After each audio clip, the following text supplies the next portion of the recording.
400 کروڑ کا لاجواب وظیفہ، یعنی کہ کوئی عمل کی قیمت پوچھنا چاہے نا جی کہ اس عمل کی قیمت کیا ہے۔ مثال کے طور پہ 400 کروڑ کی میں ایک دلیل دیتا ہوں چھوٹی سی۔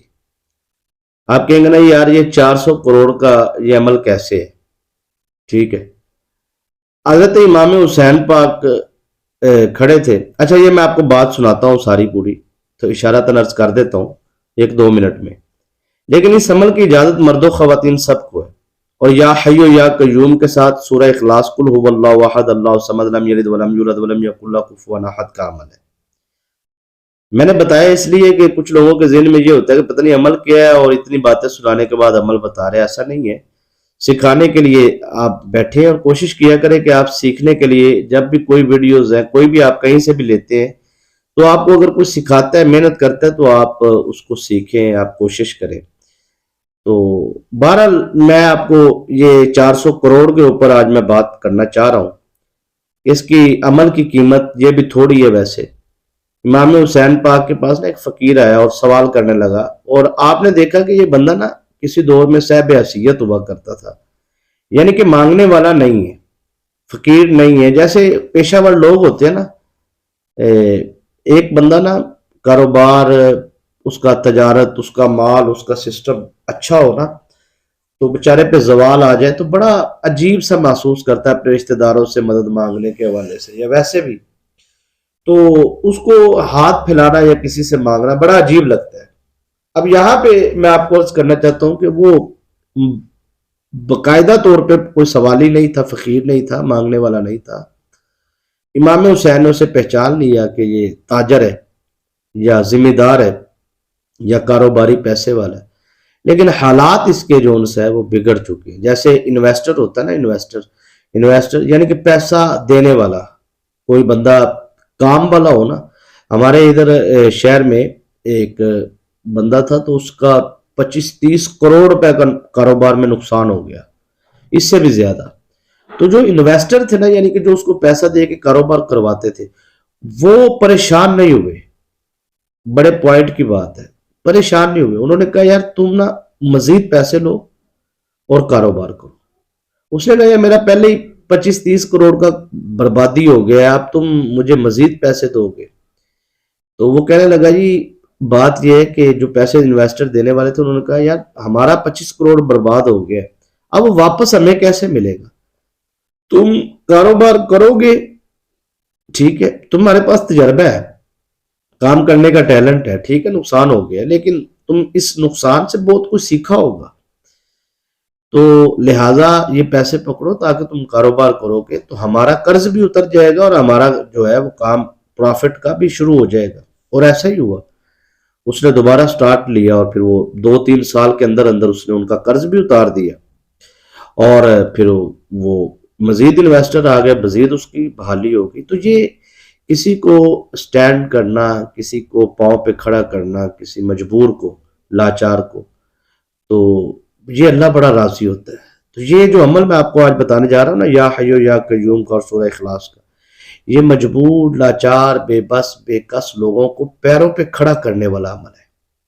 یہ عمل یقین مانیے میں آپ کو نا تحفہ پیش کرنے جا رہا ہوں۔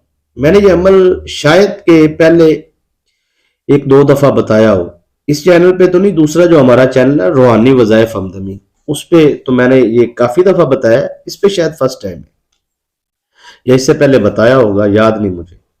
تو بہرحال یہ عمل میں نے نا جی سینکڑوں لوگوں کو نہیں، ہزاروں لوگوں کو آپ کہہ سکتے ہیں کہ میں نے کروایا ہے۔ مجھے اس میں نا بڑی کامیابی حاصل ہوئی ہے۔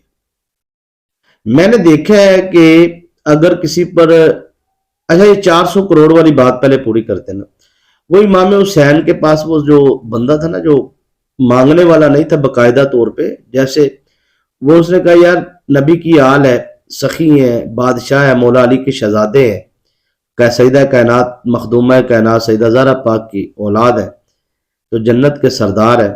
تو ایک ذہن میں چیز ہوتی ہے یار سرداروں کے پاس جائیں گے، مالکوں کے پاس جائیں گے، کرم فرمائیں گے، تو آپ نے پہچان کے فرمایا کہ کدھر آئے ہو؟ تو وہ خاموش اور اپنی آنکھوں سے، اپنے چہرے سے اپنی حاجت کو پیش کر رہا تھا۔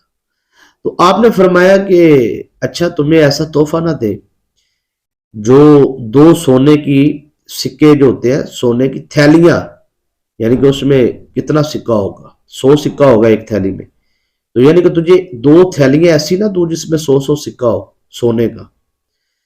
تو وہ بڑا خوش ہوا جی، یعنی کہ میرے پاس اتنی رقم آئے گی، قرض بھی اتر جائیں گے اور میں بحال بھی ہو جاؤں گا. تو عرض کیا کہ شہنشاہ مجھے عطا کرو، مال کو عطا کرو مجھے. تو آپ نے فرمایا کہ تو سورہ اخلاص کو 200 مرتبہ پڑھا کر روزانہ. اچھا، اس میں نا ٹائمنگ کا ایک بڑا خاص خیال ہے. وہ ٹائمنگ اصل میں اس عمل کی جان ہے. اس وقت میں نا اللہ کی رحمتوں کے فرشتے بڑی پاور میں ہوتے ہیں، نیک جنات بھی بڑی پاور میں ہوتے ہیں، طاقت بھی بڑی ہوتی ہے.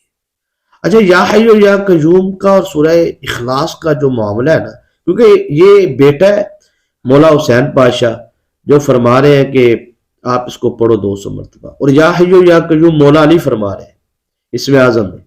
اچھا، اس کو آپ جب ملا کے پڑھیں گے نا، میں نے جب ان دونوں چیزوں کو جب پڑھا، اب مولا علی کی روایت سناؤں گا تو پھر وہ بھی ان کے پاس سائل تھا، سوالی تھا، اسی طرح کا تھا، مجبور تھا، مانگنے والا نہیں تھا، تو آپ نے ان کو یا حی و یا قیوم کی ترکیب دی. تو میں نے جب ان دونوں چیزوں کو، کیونکہ دونوں کی پڑھنے کی ٹائمنگ دونوں نے جو ہے وہ ایک ہی بتائی. اب یہاں پہ تعداد کا خاص خیال ہے. مغرب کا جو خاص وقت ہوتا ہے نا سر، یہ ضائع نہ کیا کرے. مغرب سے عشاء، یعنی کہ سورج جب غروب ہوتا ہے نا، یہ بڑا خطرناک ٹائم ہوتا ہے. یعنی کہ جب سورج غروب ہو رہا ہوتا ہے تو وہ آدھا ڈوب چکا ہوتا ہے، آدھا باہر ہوتا ہے، تو اس کی عجیب سی ایک سرخی ہوتی ہے.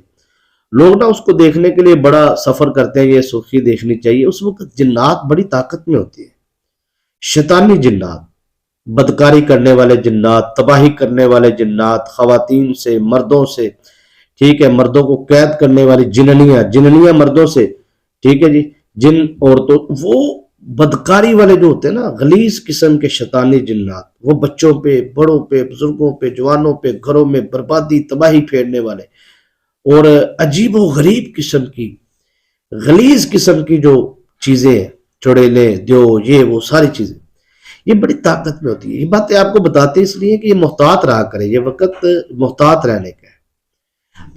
جو عصر کے بعد جو خاص طور پہ سورج غروب ہو رہا، اور جیسے مکمل سورج غروب ہو جاتا ہے، مغرب کی نماز ہم پڑھ لیتے ہیں، اس وقت فرشتوں کا نزول ہونا شروع ہو جاتا ہے بڑی طاقت کے ساتھ، بڑے جلال کے ساتھ. اور وہ ان اثرات کو ختم کرنے کے لیے اصل میں آئے ہوتے ہیں، اگر کوئی ختم کروانے والا ہو. تو یہ ٹائمنگ ہے مغرب کے فوراً بعد، یعنی کہ آپ نے ٹائم ضائع نہیں کرنا. کوئی دیکھیں شرائط نہیں، اجازت عام ہے، روحانی اجازت اگر آپ لینا چاہتے ہیں تو ویڈیو پوری دیکھیں، ویڈیو لائک کریں، یہ ہماری حوصلہ افزائی ہے. لائک جب آپ کرتے تھے تو ہمیں خوشی ہوتی ہے. روحانی اجازت دل سے اس کو جو لائک کرے گا اور اپنی دعاؤں سے ہمیں نوازے گا کمنٹ میں، یہ آپ کی شفقت ہوتی، محبت ہوتی ہے. اس میں نا اگر کسی کو ذاتی طور پہ کوئی ضرورت ہے، جیسے کوئی کہتا ہے یار مجھے اپنا ذاتی مکان مل جائے، ذاتی سواری مل جائے، خواہشات ہوتی ہے نا، تو سب کاموں کے لیے جو بھی آپ کی ذاتی کام ہے ان کے لیے آپ یہ عمل کو اپنی روٹین میں لے کے آئیں. اچھا، یہ عمل نا آپ کو قرض سے نجات کے حوالے سے اور برکت کے حوالے سے، اور سب سے بڑی بات ہے نا جو اس عمل میں پاورفل، سب سے جو میں سمجھتا ہوں، وہ بیماریوں سے شفا والا بڑا عمل ہے. اس میں اندر مثال کے طور پر میں نے ایسے مریض جو مطلب بہت ساری بیماریوں میں آخری سٹیج پہ پہنچ چکے تھے، بہت ساری، سمجھ آ رہی نا آپ کو، یعنی کہ میں نے اس کو تقریباً ہر بیماری کے حوالے سے میں نے اس عمل کو مجرب پایا ہے. تو 7 دن میں 3 دن میں رپورٹیں کروائی تو چیک کیا تو کمال ہے جی، وہ خود حیران ہو گئے. تو اس میں بیماری سے شفا کا بڑا پیارا عمل ہے، اور خاص طور پہ بچوں کا بڑا کمال ہے جی. جو بچے پڑھیں گے نا وہ ذہین ہوں گے، حفاظت ہوگی، شیطان کے شر سے محفوظ رہیں گے، جنات سے محفوظ رہیں گے، ایکسیڈنٹ اغوا سے محفوظ رہیں گے، امتحانوں میں کامیاب ہوں گے، تابع دار فرما بردار ماں باپ کے ہوں گے، بڑے ہو کے جناب نوکریاں، کوئی پریشانیاں نہیں آئیں گی، کاروبار میں وسعت ہر لحاظ سے.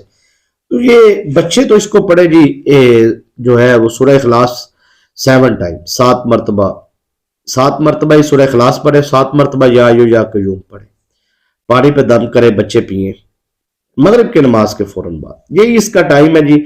بقیہ آپ کی اپنی مرضی ہے، آپ اس کو فجر کے بعد، عشاء کے بعد، جا کے پیچھے جب بھی کریں، آپ کا اپنا. میں آپ کو یہی کہوں گا کہ اس کو آپ مغرب کے وقت نا 10-12 منٹ نکالیں. آپ ٹائم نوٹ کر لیں، 10 منٹ سے زیادہ آپ کا ٹائم نہیں لگے گا، 10-12 منٹ. تو آپ نے مغرب کی نماز پڑھنی ہے جی. پڑھ کے آپ نے یا سورہ اخلاص پہلے سب سے پہلے تو آپ درود شریف پڑھیں گے نا 7 ٹائم، 7 مرتبہ درود ابراہیم پڑھ لی، 7 مرتبہ درود ابراہیم پڑھ کے نا جی آپ نے سورہ اخلاص پڑھ لی، ٹھیک ہے جی، یہ آپ نے 200 مرتبہ پڑھ لی، 200 مرتبہ سورہ اخلاص پڑھ لیا آپ نے 200 مرتبہ۔ قل هو اللہ احد اللہ الصمد لم یلد ولم یولد ولم یکن له کفوا احد پڑھنے کے بعد اب یہاں پہ کمال یہ ہے کہ آپ کے پاس پانی ہونا چاہیے، پانی پہ آپ نے دم کرنا ہے، دم کر کے آپ نے چہرے پہ، جسم پہ، سر پہ مساج کر کے پانی پینا ہے، پینے کے بعد آپ نے یا حی یا قیوم 313 مرتبہ پڑھنا ہے۔ یہ 15 سال کی عمر کے زیادہ کے افراد کے لیے یہ عمل ہے، پڑھ کے دعا مانگنی جو بھی حاجت ہے آپ کی، آپ دیکھیں صبح پوری ہو جائے گی۔ میں کہتا ہوں ایک رات کا یہ عمل کمال دیکھیں آپ، لیکن کریں اس کو مسلسل، طاقت بنائیں اس کی۔ صبح آپ اٹھیں، فجر کی نماز پڑھیں، آپ یا حیو یا قیوم کی تسبیح شروع کر دیں، بس اپنے کام کریں، ناشتہ کریں، کام پہ جائیں، پڑھتے جب ٹائم ملے، وضو ہے نہیں ہے یا حیو یا قیوم پڑھتے رہیں۔ آپ چیک کر لیں، آپ کو پتہ چل جائے گا کہ آپ کو کتنا بڑا عمل میں نے تحفے میں پیش کیا، اور دعائیں دیں گے آپ دنیا کے کسی کونے میں بھی ہیں انشاءاللہ آپ دیکھیں گے۔ اس کو روزانہ مسلسل کرنے سے آپ کی کوئی بھی زندگی کی حاجت، کوئی بھی پریشانی انشاءاللہ العزیز